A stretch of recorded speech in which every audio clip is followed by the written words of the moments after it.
and welcome back to On Purpose. I'm Emily and I'm the founder of Two Shoes Creative, where we create brands and websites for purpose-led businesses, charities and impact startups. Today, I want to talk to you about brand values. We touched on it briefly in our previous episodes, what is branding and what is tone of voice. But today, I want to dive deeper and talk about why brand values are great for independent businesses to get the edge over bigger corporations. Let's get into it. So what comes to mind when you think of brand values? Do they feel a little bit woolly, a little bit intangible? Or can you tell me your brand values right now? It can be hard for potential customers to choose who to shop with if it isn't clear what a company's values are. According to Harvard Business Review, 64% of consumers say that sharing the same values with a brand is the primary reason they have a relationship with them. 64%, that's huge. So what does that actually mean? Well, imagine you're shopping for a pair of jeans. You care about who's making the jeans and are they fairly treated? You care about where the jeans are made and how are they getting to you? You care about the manufacturing process. You care about sustainability. But you also want jeans that are high quality and that are going to last you. So are you going to buy from the brand that tells you exactly what their sustainability credentials are, exactly what their ethical working practices are, or are you going to go for a brand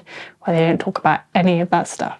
The answer is pretty clear, right? When your values are clear and they're fully integrated into the way that you present your brand, it makes it so much easier for people to pick you. You want people to know that they found the perfect match when it comes to buying with you. Investing in building your brand values and communicating them well will help you build a stronger, more loyal customer base. So how do you actually go and create your brand values? Well, discovering your brand values is actually a really exciting process. It reveals so much about your purpose, your mission, and who you really want to help when it comes to running your business. Over time, your original mission can sometimes get lost in the day-to-day running of your business. There are a few ways you can work out what your values should be. The first is by going back to your origin story. Why did you start your organization in the first place? What need were you trying to fill? Why did you choose to start your organization and what do you do differently to everybody else? Maybe you wanted to create something more sustainable, more ethical. Maybe you saw a gap in the market for exactly what people need.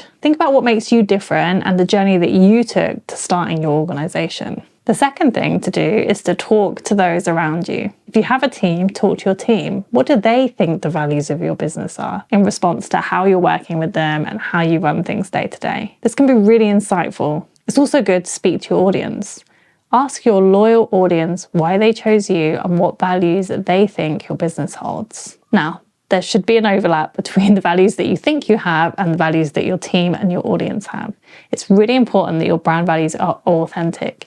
And if the responses from your team and your audience are slightly different to what you think, you know you've got work to do to communicate and live by those values more. That leads me on nicely to number 3. Are your brand values authentic? You really need to make sure that the values you're putting out in the world are the same values that you're holding internally in the way you run your business. And if not, you need to make those changes to make them more aligned. It's important to say here that us independent business owners have the edge over corporations.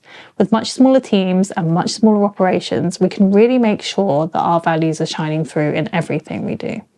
And instantly, there's more of a trust there when it comes to individual founders and business owners versus those mega corporations with teams and teams of management. The fourth thing you want to do is once you've got some words and some values that you've developed from talking to your team and looking for improvements, is to really go deep into what those values mean. For example, if one of your values is customer care, really dive into what that means. It could mean that you value empathy with your customer. You value everything you deliver to be high quality.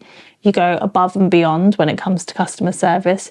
Really outline exactly what that means for your individual brand. Explain these values in depth and document them so that whoever comes into your team knows exactly what you're trying to achieve. The fifth thing you want to do is differentiate between internal and external values. Internal values are for you and your team to make sure you're going in the right direction when it comes to running your business and the way that you do things. But your external values, the ones that you put across in your marketing, should be more speaking in your customer's language. Like we said before, the whole point of brand values is that you can connect with your customer on a more emotional level and make sure that they choose you over your competitors. This process may seem simple, but it's crucial to get right. Brand values should be the foundation for everything that you do in business. And you want to be evaluating constantly with both your team and your audience that you're getting things right. They should align with and reinforce all the decisions you make as a brand. I'm going to leave you with a fantastic quote from Rafe Offer.